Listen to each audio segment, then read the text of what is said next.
Shalom à tous, nous vous saluons de partout où vous nous suivez à travers le monde et vous souhaitons bienvenue à votre émission qui ne cesse de vous bénir. Cette émission qui est une bénédiction pour le corps du Christ à travers le monde. Nous sommes dans la joie de vous retrouver encore très nombreux devant vos écrans téléviseurs, devant vos télévisions pour suivre cette émission Point des doctrines. Alors nous sommes en train de continuer avec le docteur Wilson Maniema qui, nous rappelons, est un auteur conférencier, écrivain, prédicateur, entrepreneur, beaucoup d'histoires en même temps, mais nous sommes ici particulièrement pour l'ouvrage qu'il a écrit, un livre fantastique intitulé « Les dangers de l'humanisme ». Docteur Wilson Maniema, shalom. Shalom, révérend. Un mot à tous ces hommes et ces femmes qui sont bénis par ce programme depuis qu'on a commencé avec vous.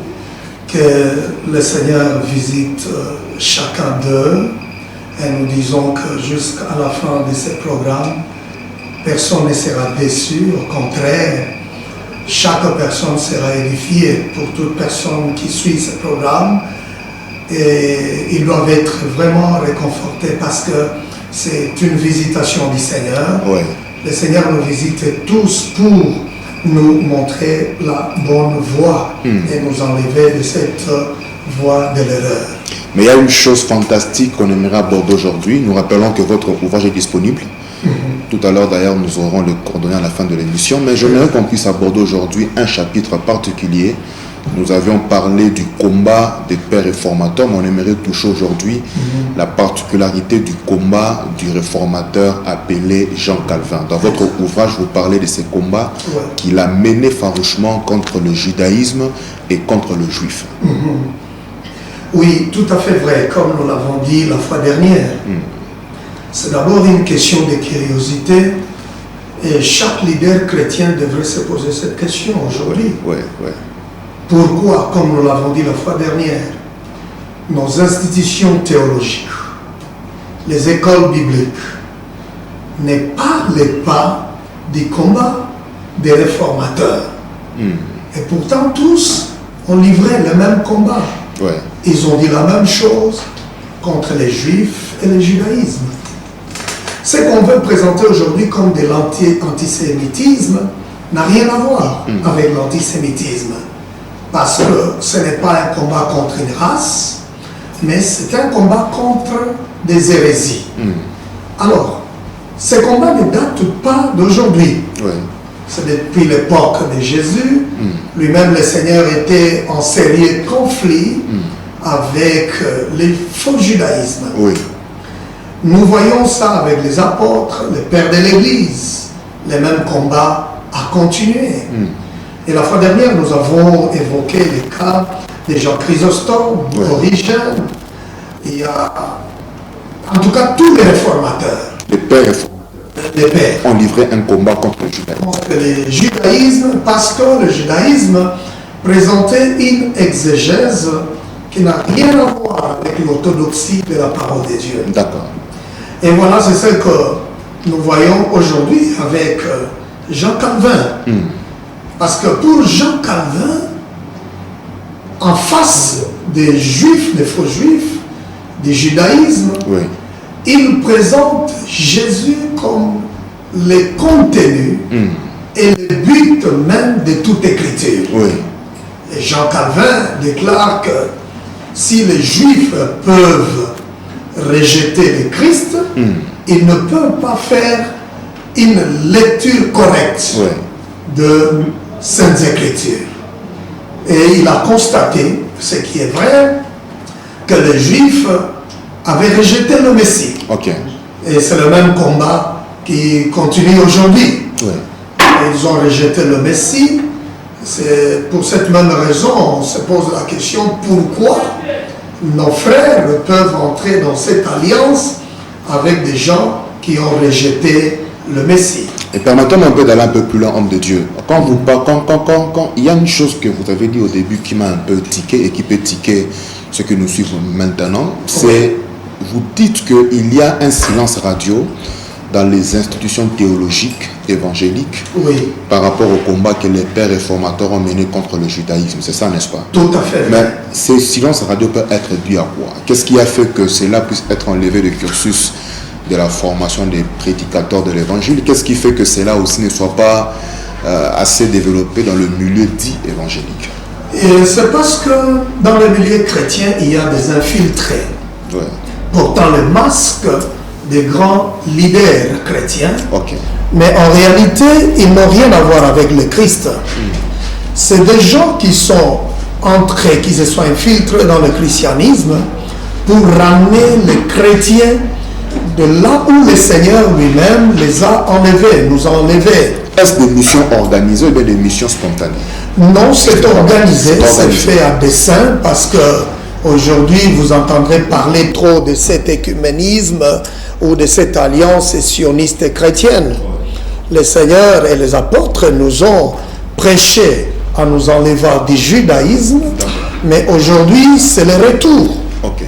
Donc les prédicateurs ramènent dans les chrétiens dans ce qui a été vomi. Et l'apôtre Paul en a parlé.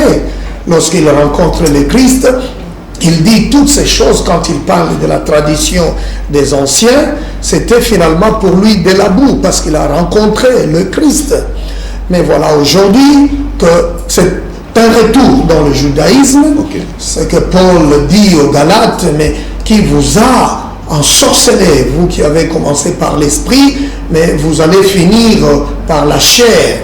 Donc il présentait le mauvais côté de ce judaïsme talmudique, là où les gens, après avoir rencontré le Seigneur, vont retourner dans ce judaïsme.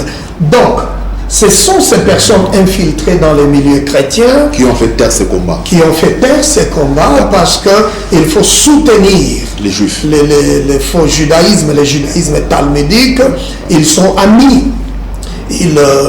Alors ils vont combattre ou faire disparaître les combats des pères de l'Église, les réformateurs. C'est les dangers que nous sommes en train d'observer aujourd'hui dans les milieux chrétiens. Si on va parler de toutes ces fausses doctrines, de toutes ces déviations, c'est à partir de tous ces leaders dits chrétiens qui ont saboté les combats des réformateurs. Alors vous pensez que votre voix ou vous pensez que votre lutte est à dessein, cela va aboutir à une chose quelconque, parce que déjà quand vous parlez des leaders chrétiens qui donnent une certaine connotation au mouvement évangélique, une certaine couleur au mouvement chrétien, pensez-vous que ces combats des pères réformateurs que vous êtes en train d'insigner, pour ne pas dire de perpétrer, va aboutir à... Vous pensez aboutir à quoi? Ça va aboutir... Pourquoi écrire tout un livre sur ça? Quelles sont vos motivations? Parce que le Seigneur a encore ses enfants. D'accord. Et vous le savez, depuis qu'on a commencé ce programme, il y a ceux qui nous appellent. Okay. Donc les gens qui reprennent conscience, les enfants de Dieu. Les vrais enfants de Dieu. Les vrais enfants de Dieu. Ils comprennent tout de suite que ici c'était la main du diable pour nous enlever de la bonne voie. Et ils n'hésitent pas pour retourner dans la bonne voie. Parce que si cela est écrit aujourd'hui, nous pouvons dire qu'il y a plusieurs qui étaient déjà dans cette erreur, mais lorsqu'ils ont pris conscience, ils sont revenus dans la bonne voie. Et même lorsqu'on parle, il y a les enfants de Dieu qui aiment l'orthodoxie de la parole de Dieu, qui ont de l'amour pour le Seigneur, ils ne peuvent pas hésiter. Et aussi, ça interpelle les leaders chrétiens aujourd'hui qui ne sont pas tombés dans ces pièges, ou ceux qui étaient emportés par ignorance. Ils reprennent vite conscience, ils réfléchissent, ils disent il faut revoir les choses. Parce que les pères de l'Église ont laissé des actes, des écrits, et des chercheurs se rendent compte aujourd'hui et se posent la question, alors pourquoi ceux qui nous ont précédés ont voulu nous induire en erreur?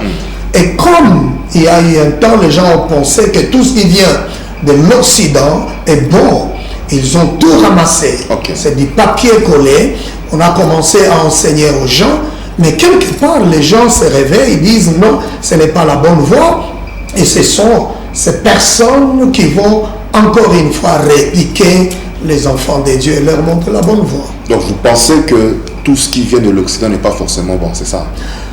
Une grande partie aujourd'hui... Le christianisme tel que cela a été importé, si on peut le dire ainsi. Oui, c'est-à-dire il y a eu des infiltrés dans les milieux chrétiens et qui ont fait croire aux Africains que ce que nous vous disons, c'est la bonne voie qu'il faut absolument suivre. Et ces gens venaient de l'Occident. De l'Occident, avec un christianisme déjà apostat. Un christianisme corrompu. dont l'objectif, c'était de ramener les gens à adorer, pas Dieu Yahweh, mais adorer Baal. Donc c'est un travail qui date de très très longtemps. Mais ce que nous sommes en train de faire aujourd'hui, c'est de rappeler aux gens les combats qui étaient les combats des réformateurs, les pères de l'Église. Et dire aux gens que ce que nous sommes en train de livrer comme combat aujourd'hui ne date pas de maintenant. Les réformateurs qui nous ont laissé le protestantisme, qui a dit non à toutes les inventions de l'Église catholique romaine, ils nous ont laissé une voie. Et c'est cette voie que nous devons suivre. Mais aujourd'hui, les gens ont abandonné cette voie pour tomber dans le piège de l'ennemi, dans des enseignements gnostiques, mystiques juives.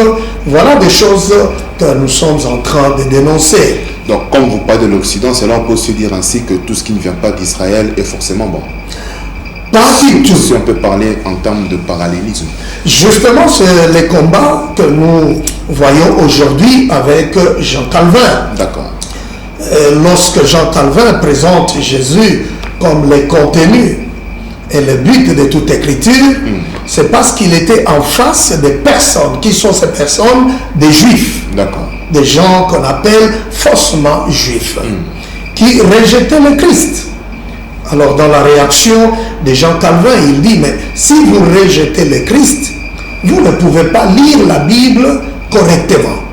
Vous ne pouvez pas lire les Écritures correctement, parce que toute la Bible parle de Jésus. Mais si vous refusez de voir Jésus dans la Bible, et vous ne lirez pas cette Bible correctement. Je donne un exemple, c'est un cas classique de le livre de Psaume, chapitre 22. N'est-ce pas là où c'est Jésus qui parle « Eloi, Eloi, mon Dieu, pourquoi m'as-tu abandonné ?» Alors, du premier, c'est l'exégèse qui a été faite par Jean Calvin, du verset 1 jusqu'au verset 21.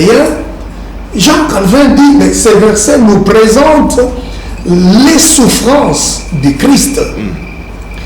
Du verset 22 jusqu'au verset 31, Jean Calvin dit, ces versets parlent de l'exaltation et la gloire du Christ.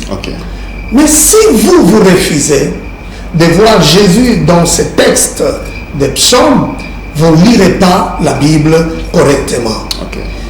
Et Jean Calvin avait raison, parce que les Juifs dont on parle, qui ne reconnaissent pas Jésus comme le Messie, au verset 16, ils donnent une interprétation erronée, dangereuse.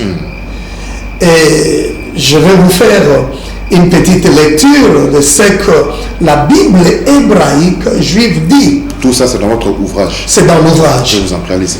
Et lorsqu'on parle de la Bible hébraïque, je voudrais rappeler comme ce qu'on a dit la fois dernière, il ne s'agit pas de la vraie Torah que nous avons, mais ici c'est une Bible composée de la Mishnah, qui est la tradition orale, les Talmud, donc les traditions des anciens. Ensemble avec ce que Moïse ou les prophètes ont dit, on présente ça comme étant la Bible hébraïque. Encore une fois, la Bible hébraïque, c'est une Bible dont le chapitre 53 d'Ésaïe a été supprimé. Les chapitres qui parlent de souffrance du Messie Jésus. Dans cette Bible hébraïque, on a supprimé ces chapitres. Donc pour vous dire que leur combat c'est contre Jésus, le Messie Jésus. Alors, c'est comme ça qu'ils vont falsifier tous les textes bibliques là où on parle de Jésus clairement. Entre autres, le verset 16, il est dit ceci dans cette Bible hébraïque, la Bible juive: comme un lion, mes mains mes pieds. Là, on parlait de Jésus. Vous comprendrez tout de suite que aucune signification intelligible ne peut être tirée de cette déclaration. Comme un lion, mes mains et mes pieds. Ça n'a pas de sens logique. Ça n'a aucun sens. C'est ce qui est mis dans... Voilà. Vous pouvez même me poser 1001 fois la même question et vous ne comprendrez pas le sens de cela. D'accord. Tandis que s'il faut parler de versions plus anciennes, comme les anciennes versions syriaques, vulgates, la version éthiopienne et arabe, interprètent ces versets, ils ont percé mes mains et mes pieds. D'accord. Donc, Apocalypse 22, le verset 16. Ouais. Et c'est ce qui est écrit dans la Bible. Ouais. Donc, on parle ici de Jésus-Christ. Alors, dans leur haine contre Jésus, ils le falsifient d'une façon, vous lisez, vous ne pouvez pas comprendre le sens. Même, il en va de même dans la version 70. On dit la même chose, ils ont percé mes mains, mes pieds. Ok. Vous comprenez, les combats de Jean Calvin, c'était ça. Parce qu'il dit aux Juifs, mais si vous rejetez Messie, Christ, Jésus, vous ne lirez pas la Bible correctement. Donc, l'exégèse du judaïsme talmudique, pour Jean Calvin, il appelle ça une suspicion des mensonges. D'accord. Dont le but, il montre le désir suprême des Juifs, c'était de dépouiller Jésus de son caractère de Messie et de son caractère de Rédempteur. Dépouiller Jésus Exact. de son caractère de Messie. De Messie. Je reprends une parenthèse là. Jésus, Christ, est-ce une même personne ou c'est deux personnes différentes? Oui. Jésus est-il le Christ ou bien Jésus est l'un de Christ? Non, Jésus est le Christ. Il est le Christ. Il est le Christ. D'accord.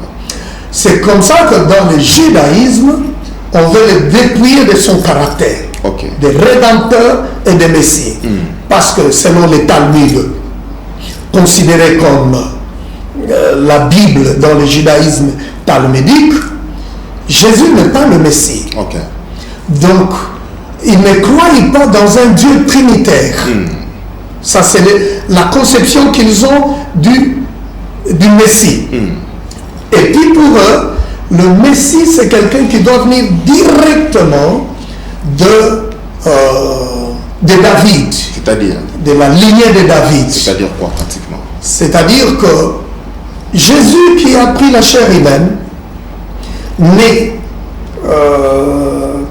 par Marie, à travers Marie, Qui n'est pas descendante de David. pour eux, Ouais. il ne vient pas directement de David. Ok. Celui-là ne sera pas le Messie. Ouais. Et ils disent encore, le Messie, c'est quelqu'un qui doit être un érudit, C'est-à-dire? un savant, Ok. un rabbin, quelqu'un qui a la maîtrise de la Torah. Là encore une fois, est-ce que Jésus-Christ n'a pas la maîtrise de la Torah? C'est sa parole. Justement. Mais de quelle Torah dont les Juifs parlent?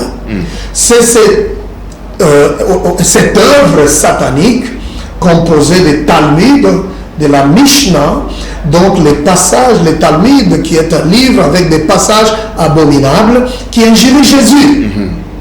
Donc c'est cette Torah-là, ça veut dire que c'est quelqu'un qui doit avoir la connaissance de la loi orale. Cette loi orale, c'est ce qu'on appelle la Kabbale juive. Ok.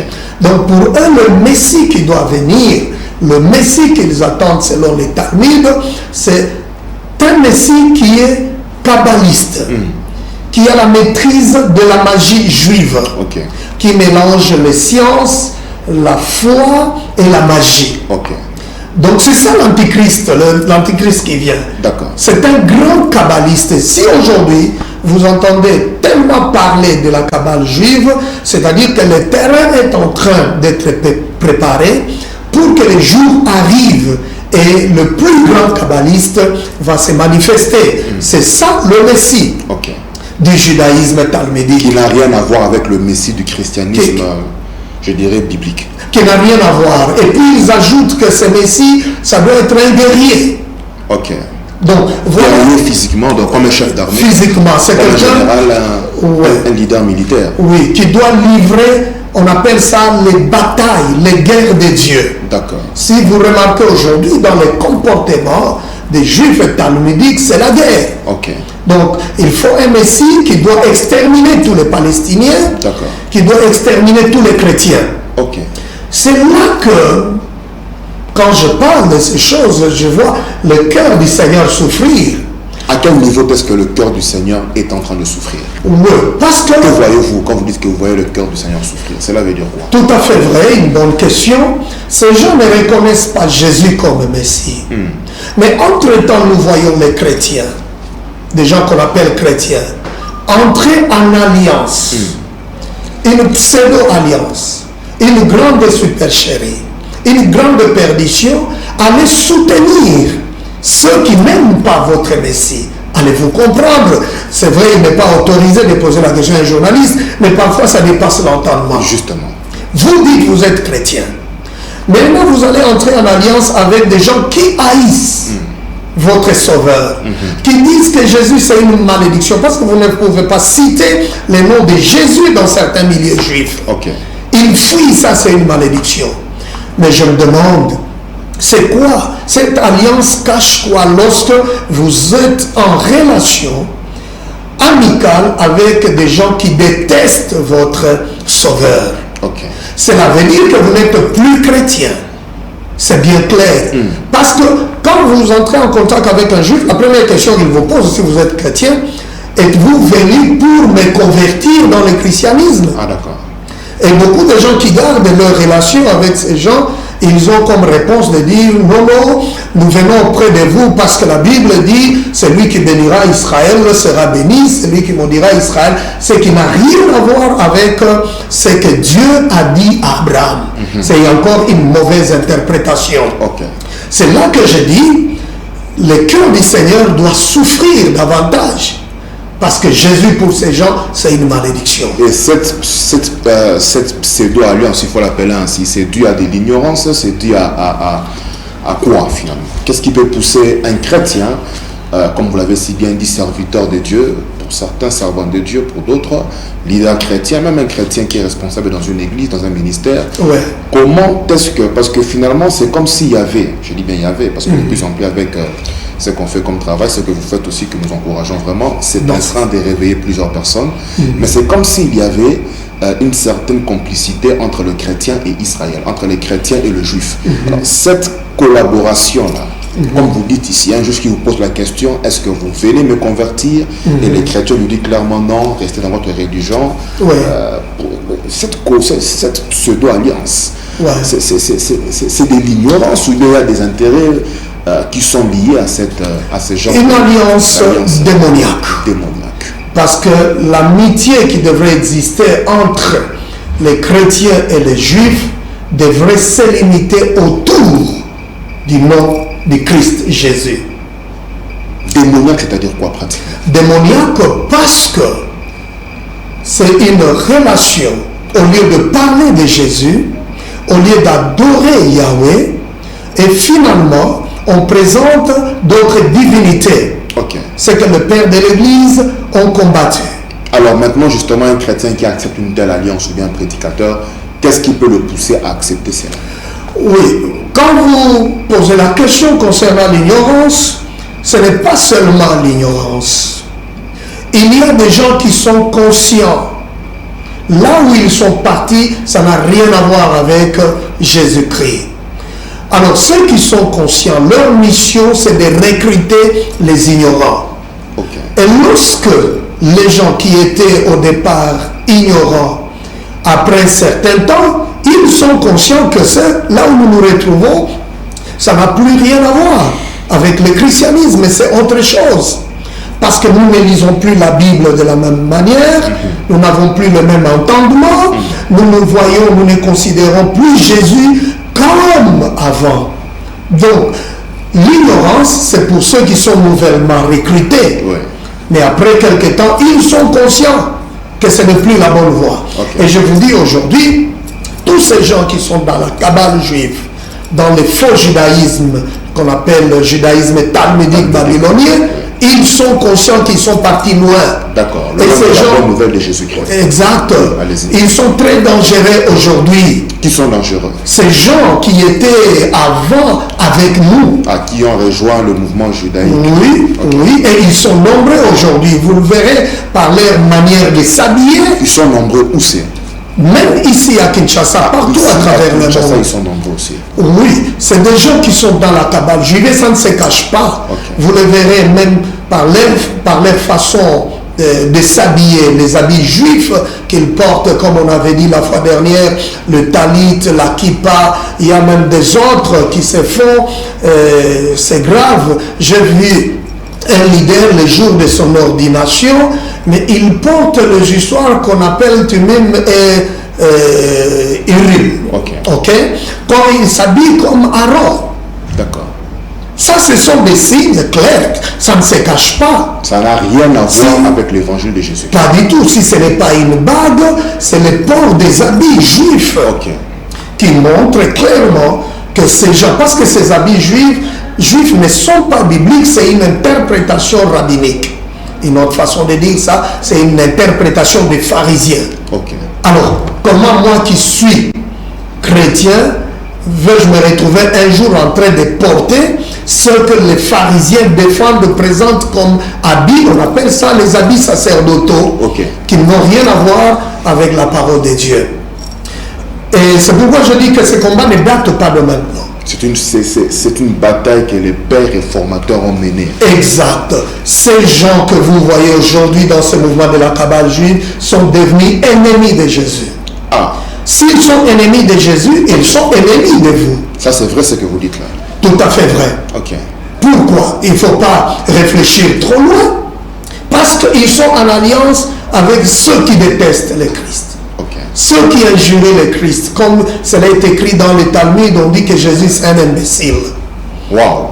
Ça, ce que vous dites, vous savez que nous sommes à la télé, plusieurs nous suivent ici. Oui. Ce que vous dites, ce sont des faits fondés. C'est fondé parce que je présentais ça dans le mur de lamentation à Vendor, premier tome, deuxième tome. Si vous cherchez, là c'est écrit où c'est? Tous les passages abominables du Talmud babylonien. C'est ça, donc si quelqu'un se procure ces documents, il va voir ce que vous dites. Exact. Nous avons donné plusieurs passages. On dit Jésus se retrouve en enfer en train de bouillir les excréments. Ça, c'est parce qu'il avait refusé le rabbin. On dit qu'un jour Jésus s'est disputé avec Judas et Judas a pissé sur le visage de Jésus. Il est dit clairement dans le Talmud que les leaders chrétiens, les princes de l'Église, ils sont de la lignée du serpent de Genèse. Il faut exterminer les chrétiens. On dit gifler. Un juif, c'est comme donner un coup de gifle à Dieu. Vous comprenez? Et ils disent qu'il ne faut jamais se faire soigner par un goïm, par l'égoïme, par les gentils, par les gens qui ne sont pas juifs. Donc c'est un livre de racisme et de haine. Maintenant, la question est claire. Mais ça c'est plus qu'être ami à d'autres religieux. Vous devenez ami avec quelqu'un qui traite votre sauveur, Jésus, comme cela. On ne peut pas chercher les mots. C'est démoniaque. Êtes-vous encore chrétien? Pas du tout. Parce que les choses sont claires. Vous comprenez? Et c'est le combat des pères de l'Église. Donc c'est un combat qui est vraiment que vous portez à cœur. Oui. Qui vous tourmente, qui vous dérange là. En tout cas, pour tout celui qui a le Saint-Esprit du Seigneur Jésus-Christ ne peut jamais être à l'aise. Pourquoi? Parce que s'ils pouvaient faire leur combat en dehors des milieux chrétiens, peut-être que ça n'allait pas avoir le même impact du souci que nous avons aujourd'hui. Les problèmes, au lieu de rester dans leur camp, ils sont entrés dans les milieux chrétiens. Le but, il faut détruire l'Église, il faut abolir l'Église, il faut détruire la Bible. Comme ils sont dans nos milieux, c'est là que nous prêchons. Nous avons nos enfants spirituels. C'est là que nous travaillons. Mais si nous prétendons aimer Dieu, il faut défendre cette Bible, il faut défendre cette parole.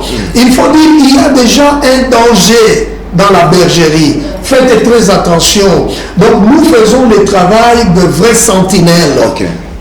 Une sentinelle, quand elle voit le danger venir, la première des choses, il faut avertir. Ici, il y a un danger. C'est ce que le père de l'Église a fait. Et malheureusement, le combat a été abandonné. Mais écoutez, ça ne peut pas être abandonné pour toujours.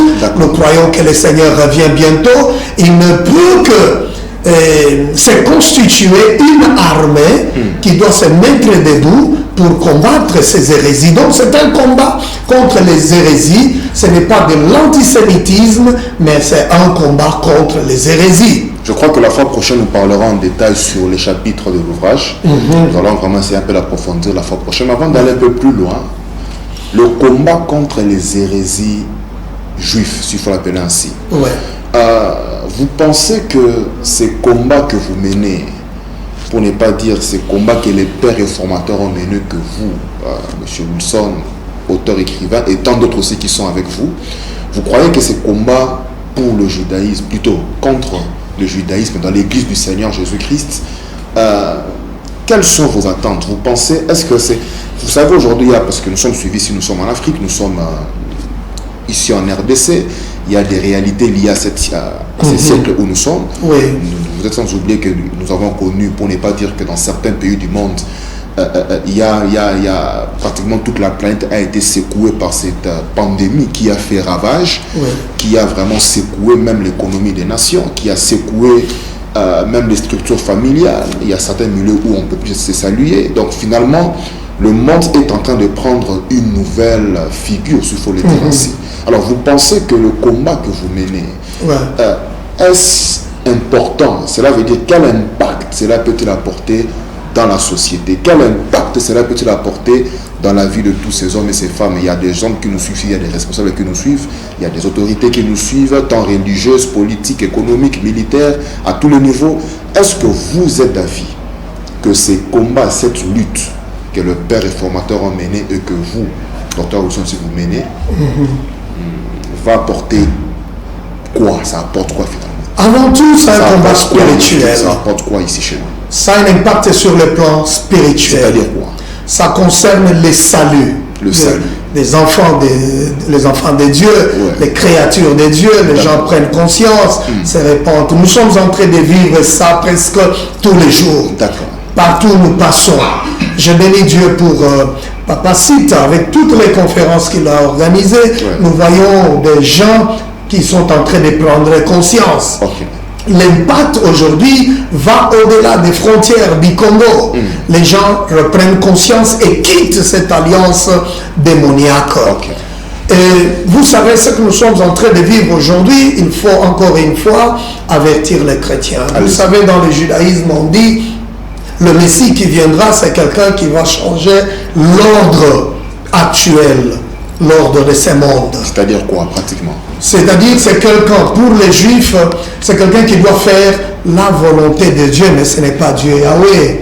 C'est quelqu'un qui va concrétiser ce dont on parle quand on parle du nouvel ordre mondial. Il va changer l'ordre actuel et il va imposer le nouvel ordre mondial. Donc c'est ce Messie qu'on a décrit tout à l'heure qui est rempli des connaissances de la Kabbale juive. Et aujourd'hui, le terrain est en train d'être préparé. Mais gloire au Seigneur, parce que les enfants de Dieu ne passeront pas par la grande tribulation. Jésus revient bientôt, il va prendre son église. Mais nous pouvons déjà avertir le monde, parce que nous voyons que le diable est en train de préparer le chemin. Je lis ça au combat de Jean Calvin. Allez-y. Regardez, aujourd'hui on peut parler de l'ordre de Melchisédek. Et Jean Calvin s'était mis en désaccord avec les Juifs quand il s'agissait de l'interprétation des psaumes 110, où on présente, la Bible présente le Melchisédek comme le prêtre de l'Éternel, le roi de Salem, quelqu'un qui a existé physiquement pendant un temps. mis dans ce qu'on appelle l'ordre de Melchisédek, parce que ça ne date pas de maintenant. Jean Calvin a livré ses combats, et son combat c'était lequel devant les Juifs, quand les Juifs qui sont rentrés de l'exil avant Jésus-Christ, ils commençaient à réfléchir sur la messianité. C'est qui le Messie? Celui qui viendra pour sauver Israël. Alors, réfléchissant, ils sont tombés sur Melchisédek. Et pour eux, selon les enseignements du judaïsme, de la Kabbale juive, de la mystique juive, Melchisédek, c'est lui le sauveur. Melchisédek, parfois, on le présente même plus que Dieu. Okay. Alors ça, c'était le combat de Jean Calvin, de Jean Calvin, je vais dire. Mais voilà que cet enseignement satanique continue jusqu'à aujourd'hui. Et Jean Calvin a combattu cela, nous l'avons dit. Dans la mystique juive, donc la Kabbale, c'est Melchisédek, c'est long, c'est faux juif, les juifs de la Kabbale. Le Melchisédek, on l'appelle Elohim. Où est-ce qu'ils ont trouvé cela? C'est dans leur document qu'on appelle le manuscrit de la mer morte. D'accord. Donc ce sont des faux documents qui étaient toujours combattus par le père de l'Église, qui étaient combattus même avant le père de l'Église, et ces juifs mystiques avaient caché dans des grottes. Et c'est plus tard ils ont commencé à enseigner, comme ces juifs qui sont revenus de l'exil de Babylonie étaient en train de réfléchir sur la messianité, sur le Messie, un Messie qui viendrait sauver Israël de l'emprise de tous ses ennemis.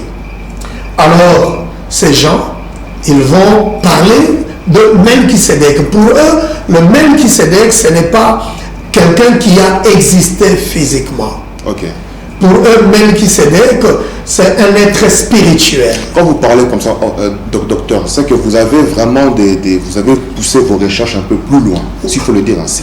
Exact. Là, nous parlons des documents de Melchisédek 11K13. Ouais. Donc, ce sont des références par rapport à ce Melchisédek. Oui. Et le Melchisédek ici porte même le titre d'Elohim. Waouh! Vous comprenez? On l'élève au rang de Dieu. Au rang de Dieu, même plus que Dieu. Plus que Dieu, finalement. Parce que selon ces documents, Dieu n'est pas le Dieu unique que vous connaissez. Okay. Il y en a plusieurs qu'on appelle les Elohim. Wow. Et les Elohim, c'est assez triste, comme j'avais dit une fois, vous trouverez, même dans le milieu de certains chrétiens, on présente Dieu Elohim au pluriel. Okay. Et pourtant, ce sont les anges de la Kabbale juive, donc des démons déguisés. Et ici, ce sont eux d'ailleurs qui ont introduit le mot Elohim. Dieu s'était présenté par son nom Yahweh. Okay. Mais ce sont eux maintenant qui présentent Dieu au nom d'Elohim. Et les Elohim... Elohim n'est pas l'appellation de Dieu ou quoi? Parce qu'en hébreu, il semble que cela signifie Dieu, je ne sais pas. Ce sont eux qui ont, les juifs kabbalistes, ceux de la Kabbale juive, qui ont imposé ces noms pour falsifier le nom Yahweh. Dieu s'était présenté par son nom Yahweh. Donc, voilà pourquoi dans la Kabbale juive, dans l'ordre de Melchisédek, on parle d'Elohim au pluriel. Là où on dit votre Dieu, votre Yahweh règne, et ils disent votre Elohim règne. Vous comprenez? Donc ici le Melchisédek est présenté comme Yahweh. Un autre texte de Ésaïe 61, verset 2, quand on parle de l'année des grâces, on présente toujours Elohim, Melchisédek. Donc c'est le Melchisédek ici qu'on présente. Donc qui n'a rien à voir avec le Dieu créateur, avec le Dieu Yahweh. Et à part ça, il y a plusieurs textes que nous avons présentés dans cet ouvrage. Ok. Donc, vous comprenez les combats qu'il y a. Ouais. Et si aujourd'hui on parle de l'ordre de Melchisédek, donc ça vient de là. Ok. C'est un combat contre le Christ Jésus. Je crois que la fois prochaine, nous allons vraiment approfondir sur le contenu même de votre ouvrage. Il nous reste pratiquement 5 minutes. J'aimerais dans les 5 minutes, qu'est-ce qu'on peut retenir d'aujourd'hui? Et vous, si vous pouvez donner vos coordonnées, parce que certainement quelqu'un nous suit ici qui aimerait se procurer l'ouvrage. Nous rappelons que vous n'êtes pas que auteur de ce seul livre. Non. Il y a plusieurs livres qui ont déjà été écrits. Je crois que votre numéro pourra aider quelqu'un qui aimerait entrer en contact avec vous. Que pouvons-nous retenir d'aujourd'hui, brièvement, avant de clôturer? Ce que nous pouvons retenir aujourd'hui, Oui. le diable a ses infiltrés dans les milieux chrétiens, dans les milieux religieux, qui ont voulu cacher les combats des pères, les pères de l'Église. Pourquoi? Parce que ces combats ne datent pas d'aujourd'hui. Oui. Quand vous entendez parler de l'ordre de Melchisédek, c'est un combat contre le christianisme. Ça ne date pas d'aujourd'hui. Donc ça existe, vous comprenez, même les pères de l'Église ont livré ces combats contre ces enseignements sataniques. Et quand vous entendez de l'ordre de Melchisédek, c'est-à-dire Jésus est parmi le Melchisédek, il y en a plusieurs. C'est ce que nous pouvons retenir aujourd'hui. Il faut vite comprendre que c'est un combat contre le Christ Jésus, c'est un combat de tous les chrétiens. Et nous devons nous lever aujourd'hui pour détruire ces enseignements sataniques qui n'ont rien à voir avec le salut. Donc, on présente des démons et dans ces enseignements de l'ordre de Melchisédek, Jésus n'est pas le seul. Il y a plusieurs Melchisédek. C'est une voie de perdition. Ouais. C'est une voie de perdition. Donc vous êtes dans cette histoire, c'est-à-dire vous avez abandonné la voie du salut. Alors quelqu'un aimerait se procurer l'ouvrage. Nous rappelons que le livre il est là. Homme de Dieu, nous sommes arrivés pratiquement à la fin. La fois prochaine, nous parlerons en détail du contenu de l'ouvrage qui est là, les dangers de l'humanisme. Il y a aussi un ouvrage, si on peut l'avoir, vous permettez. Le mur de lamentation. Voilà, le mur de lamentation sont là. Je pense qu'il y a plusieurs ouvrages comme ça. Ouais. Alors quelqu'un aimerait entrer en contact avec vous avant de clôturer. Avez-vous des coordonnées? Comment est-ce que on peut vous joindre? C'est un numéro que nous utilisons au Congo, 84 12 04 798. Vous pouvez les répéter pour une meilleure audition. 084 12 04 798. D'accord, merci beaucoup. Alors nous rappelons à tous ceux qui nous ont rejoints en chemin que c'était votre émission Point des doctrines. Nous étions là avec le docteur Wilson Maniema. Vous avez été extrêmement bénis. Nous rappelons qu'il est pasteur, conférencier, écrivain et auteur de cet ouvrage fantastique, Les dangers de l'humanisme, qui a été préfacé, nous le signalons, par le docteur Dieudonné Sitalwemba, qui est l'hôte même de cette émission que vous suivez. Partout où vous êtes, les numéros ont été donnés. Appelez l'auteur, entrez en contact avec lui et nous croyons que votre vie ne sera plus au même niveau. Homme de Dieu, merci beaucoup. Et nous pensons que nous nous reverrons prochainement pour une meilleure évolution. C'est moi qui vous remercie pour cette occasion. Bonheur et grâce chez vous et à la fois prochaine. Soyez bénis.